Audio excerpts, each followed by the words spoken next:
بسم اللہ الرحمن الرحیم۔ السلام علیکم ورحمۃ اللہ وبرکاتہ۔ عابد راجہ چینل کی طرف سے آج میں اپنے دوستوں کو رسول اللہ صلی اللہ علیہ وآلہ وسلم کا ایک فرمان بتاؤں گا۔ وہ کون سا درخت ہے جس کی مثال مومن کی طرح ہے؟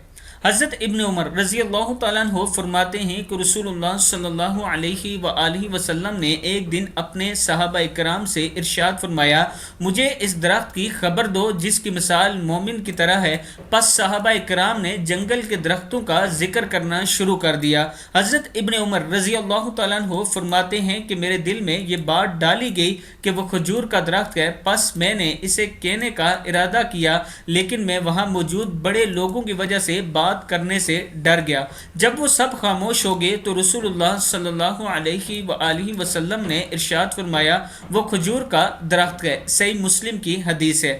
یعنی کھجور کا درخت بڑا ہی افضل ہے۔ اللہ تعالی ہم سب کو رسول اللہ صلی اللہ علیہ وآلہ وسلم کے بتائے ہوئے طریقے پر زندگی گزارنے کی توفیق عطا فرمائے۔ آپ دوستوں نے اس ویڈیو کو آگے ضرور شیئر کرنا ہے۔ السلام علیکم ورحمۃ اللہ وبرکاتہ۔